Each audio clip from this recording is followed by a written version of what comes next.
Saya berterima kasih sangat-sangat. Dia macam bagi nyawa baru kat saya dengan semua keluarga saya.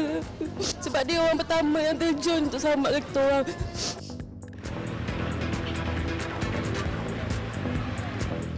Dikurung hampir 5 jam dan diacu pisau di leher.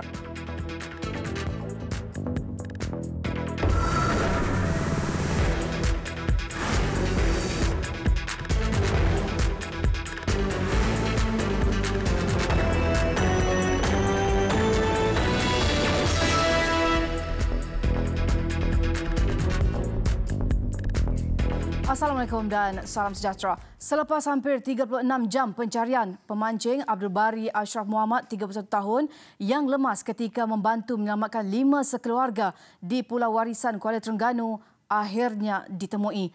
Mayat mangsa ditemui kira-kira jam 7.24 pagi tadi, sekitar 2 km dari lokasi mangsa dilaporkan hilang. Mayat mangsa ditemui terapung berhampiran jabatan angkat di Muara Kuala Tanjung oleh orang ramai. Pihak bomba kemudiannya membantu membawa mayat mangsa ke pusat kawalan bomba sebelum pengecaman disahkan oleh ahli keluarga. Mayat diserahkan kepada polis jam 7.50 pagi dan dibawa ke bilik mayat Hospital Sultanah Nur Zahira. Jenazah Allahyarham dituntut ahli keluarga pada jam 10.53 pagi selepas selesai proses bedah siasat. Jenazah kemudian dibawa ke Masjid Kampung Merbau Patah sebelum dikebumikan di tanah perkuburan di kampung berkenaan selepas solat Zuhur.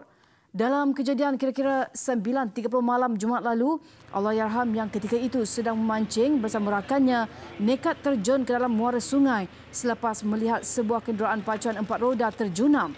Beliau bersama 4 lagi individu lain membantu menyelamatkan 5 beranak di dalam kereta terbabit.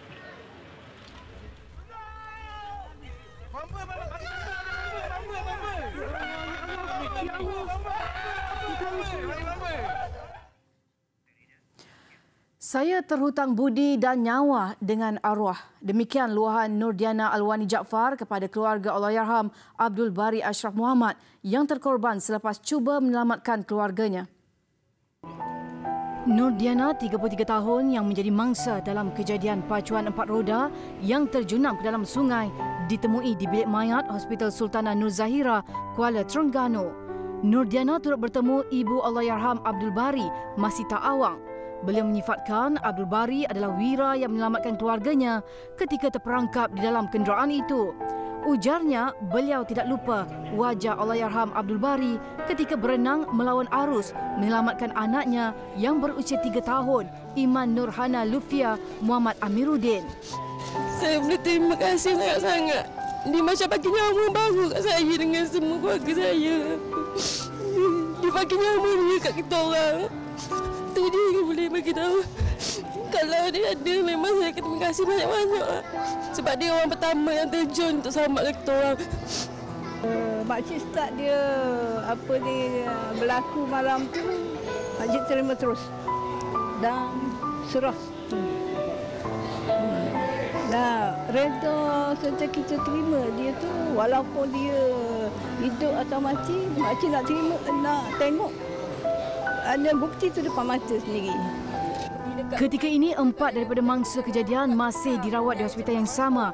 Mereka adalah ibu tiri Nurdiana, Suryati Rusli, 37 tahun dan adik ibu tirinya, Asma Rusli, 23 tahun.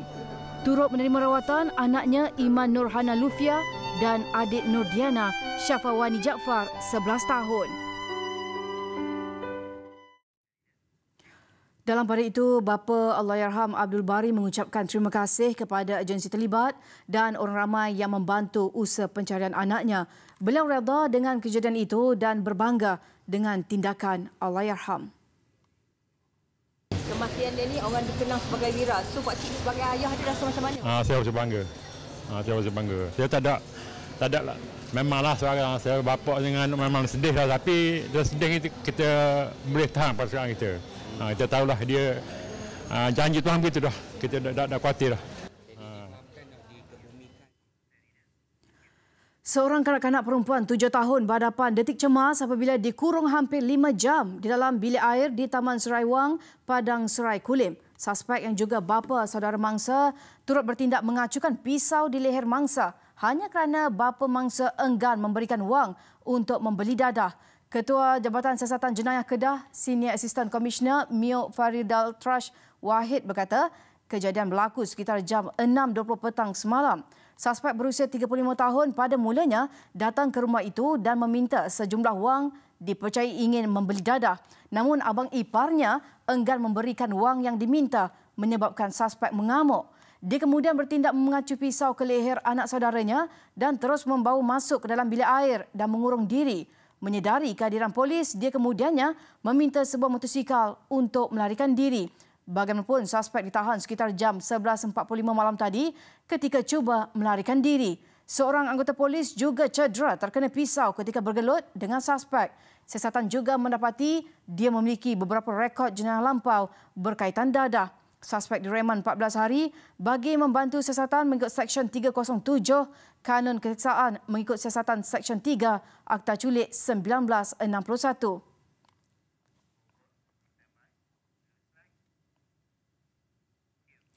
Kebakaran di Gunung Baling yang berlaku sejak Rabu lalu hampir dipadamkan sepenuhnya dengan hanya satu titik kebakaran dikesan masih aktif. Menurut Ketua Balai Bomba dan Penyelamat Baling, Muhammad Jamil Mat Daud, lokasi akhir kebakaran itu telah dipadamkan sebelum ini namun aktif kembali susulan cuaca panas dan angin kuat. Katanya sebahagian besar kebakaran telah dipadamkan melalui jalan darat dan penggunaan helikopter. Selain itu, anggota bomba turut memberi tumpuan memadamkan kebakaran kecil di kawasan lereng. Operasi dilakukan seramai 20 anggota bomba dibantu Malim Gunung dan 40 anggota daripada pelbagai agensi yang lain.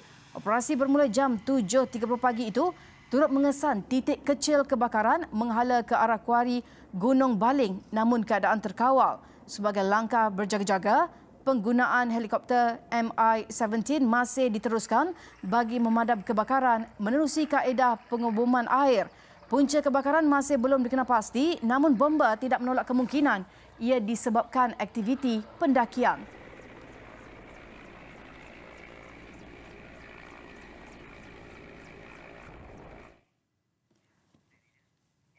Bekas Ahli Parlimen Kota Tinggi Datuk Nur Ehsanuddin Muhammad Harun Nur Rashid dihadapkan ke Mahkamah Session Johor Bahru atas dua pertuduhan menerima rasuah RM50,000 serta sebidang tanah bernilai RM180,000. Tertuduh bagaimanapun mengaku tidak bersalah selepas kedua-dua pertuduhan dibacakan di hadapan Hakim Kamaruddin Kamsun.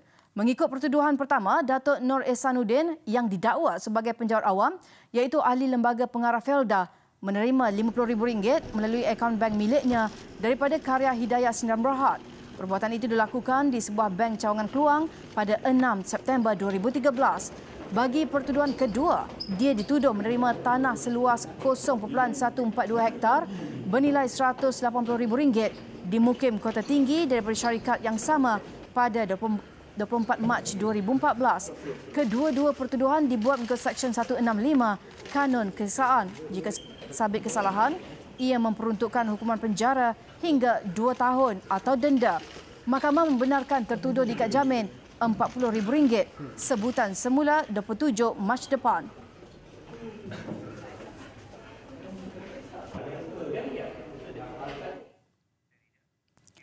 Hanya kerana takut disaman kerana tidak memiliki lesen, ramai penunggang motosikal sanggup melarikan diri dengan berpatah balik melawan arus trafik. Ada juga nyaris merempuh pihak polis yang cuba menahan mereka. Tindakan penunggang motosikal terbabit membau padah setelah ditahan dalam operasi membantras Samseng Jalan Raya di Ibu Negara malam tadi.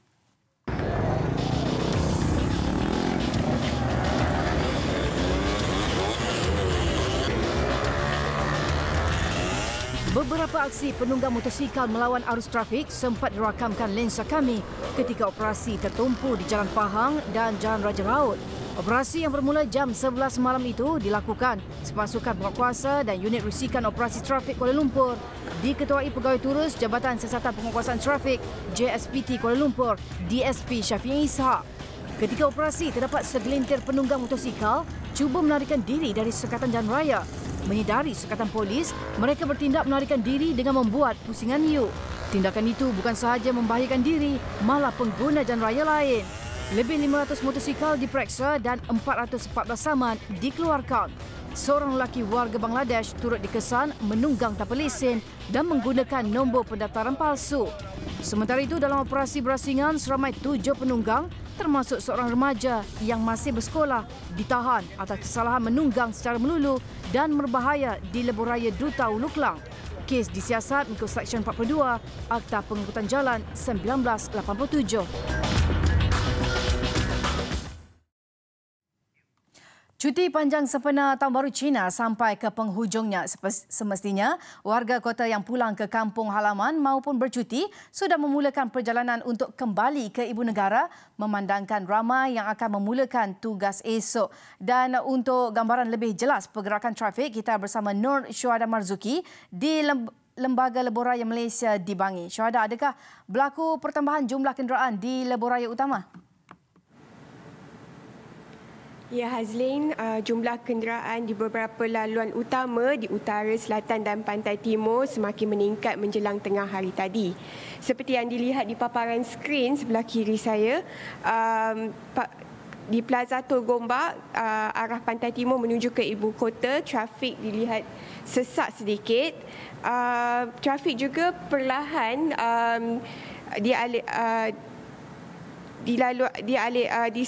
dari Sungkai menuju ke Slim River sekitar jam 11 pagi tadi. Bagaimanapun, trafik kembali lancar menjelang tengah hari.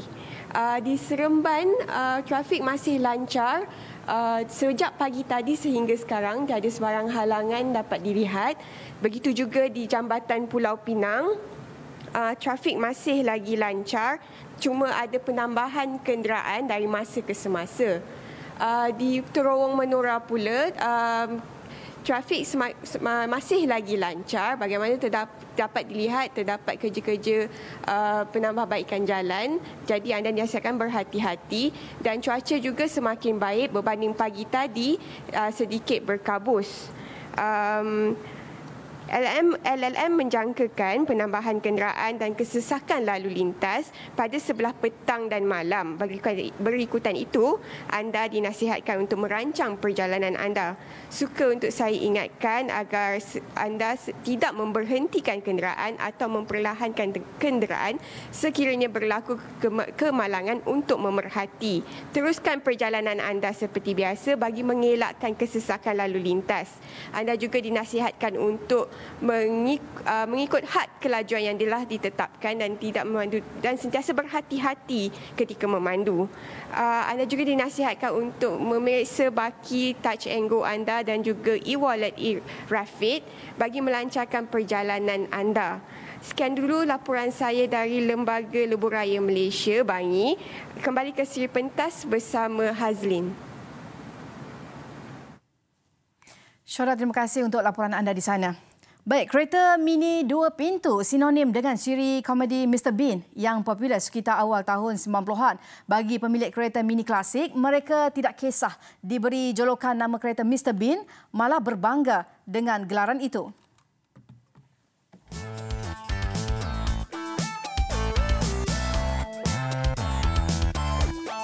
Menurut seorang pemilik kereta mini klasik, Hasnan Abdul Kahar, jentera kesayangannya ini dibeli pada tahun 2004 dengan harga RM21,000. Kerana minat, dia tidak kisah membelanjakan hampir RM30,000 lagi untuk proses pengubahsuaian. Kami mula-mulanya rasa tak ada rasa malu langsung sebab dengan adanya Mr. Bean tu, dia menaikkan lagi nama mini. Sebab generasi baru ni, dia tak kenal kereta mini. Semua yang otai-otai, yang lama-lama, mereka kenal tentang kereta mini. Tapi yang baru-baru, generasi baru dia tak kenal. So dengan adanya Mr. Bean memperkenalkan kereta mini, dengan saya tak langsung kereta mini ni dia punya peminat dia bertambah lagi lah. Bukan sahaja lelaki, golongan wanita juga turut berminat dengan kereta kompak buatan Eropah ini. Antaranya Nur Azlin alias 38 tahun yang juga merupakan pelumba kereta mini klasik. Ada beza masa nak corner tu dengan Dia lagi susah lah. lagi susah nak apa ni? Kontrol. Ujarnya walaupun bersis kecil, kereta mini yang telah diubah suai untuk perlombaan mampu mencapai kelajuan sehingga 180 km sejam di litar lomba. Bagaimanapun, teknik pemanduan yang betul perlu bagi mengelak kereta berpusing ekoran berat kenderaan itu yang ringan.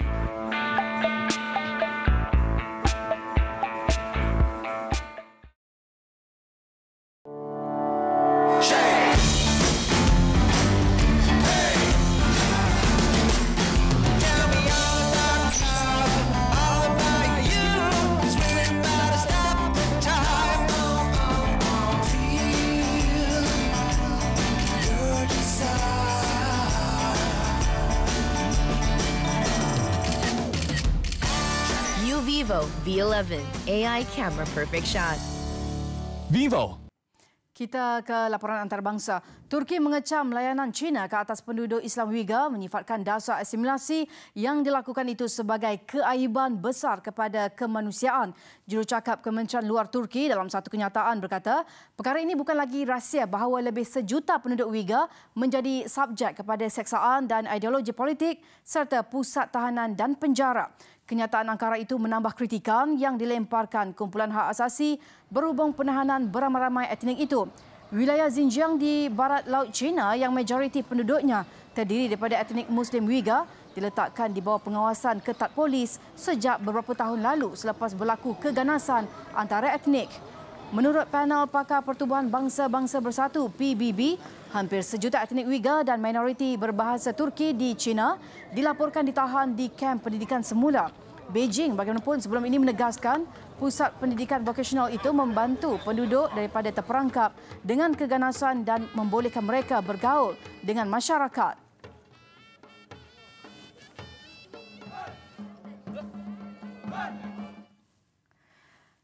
Baik, kita beralih ke perkembangan di Turki. Angka korban dalam kejadian bangunan Pangsapuri runtuh di Istanbul meningkat kepada 21 orang. Menteri Dalam Negeri Sulaiman Soylu berkata, kejadian mengakibatkan 14 kecederaan. Ketika ini, puluhan pekerja penyelamat giat bertungkus lumus mencari 35 mangsa yang dipercayai masih terperangkap bawah runtuhan. Pihak berkuasa turut menegaskan operasi mencari dan menyelamat akan diteruskan. Dalam pada itu, Presiden Recep Tayyip Erdogan yang melawat lokasi kejadian berkata, pihak berkuasa perlu belajar daripada kemalangan itu. 43 orang didaftarkan sebagai penghuni bangunan.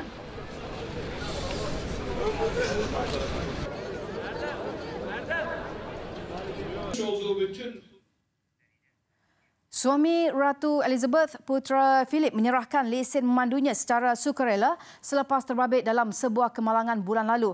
Polis Norfolk di United Kingdom mengesahkan Duke of Edinburgh itu menyerahkan lesennya kepada pegawai polis pada Sabtu.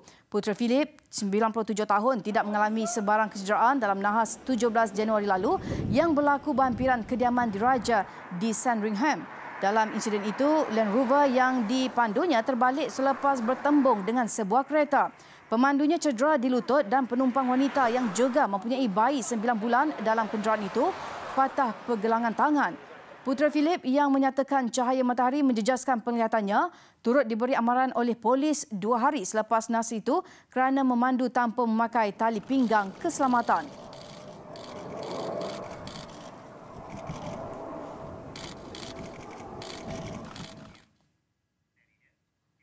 Di Perancis, seorang penunjuk perasaan parah di tangan selepas ditembak senjata flashball yang dilepaskan polis ketika menyuraikan perhimpunan ves kuning.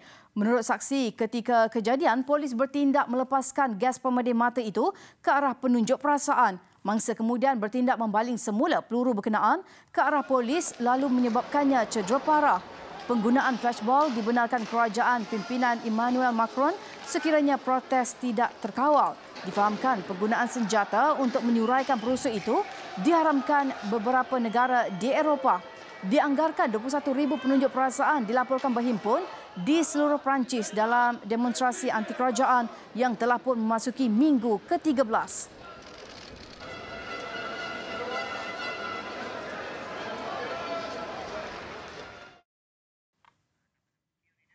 Bertemu kembali. Atlet para negara Boni Bunyau anak Gustin mencatat kejayaan membanggakan apabila 2 kali naik ke podium kejohanan angkat berat para Piala Dunia 2019 yang berlangsung di Dubai, Emirat Arab Bersatu, UAE.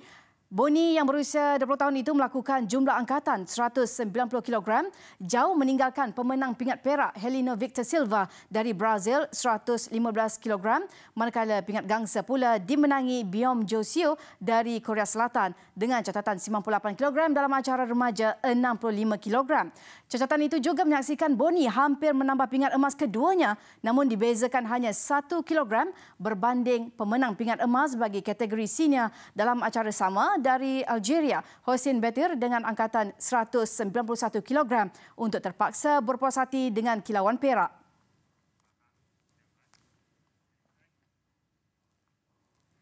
Saingan Liga Super kian rancak memasuki perlawanan kedua minggu ini. Pahang meneruskan rentak cemerlangnya dengan menewaskan Terengganu FC 3-0 di laman sendiri untuk merekod kemenangan kedua.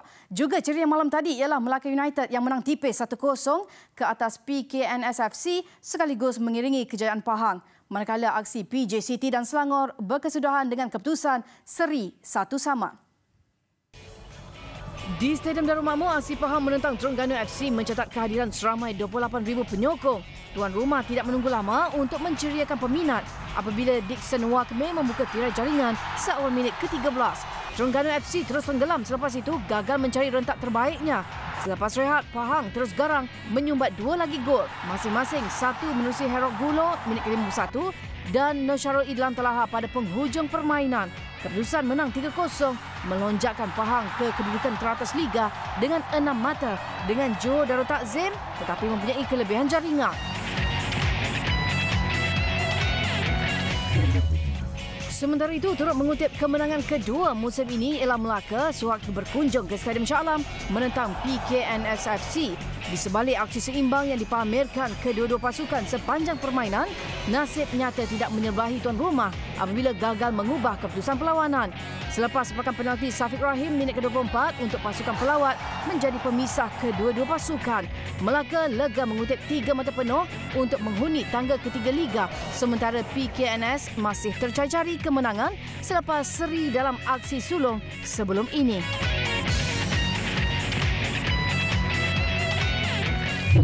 Sementara itu, pertembungan dua pasukan Lembah Kelang, PJ City FC dan Selangor berlangsung di Stadium MDPJ Petaling Jaya malam tadi.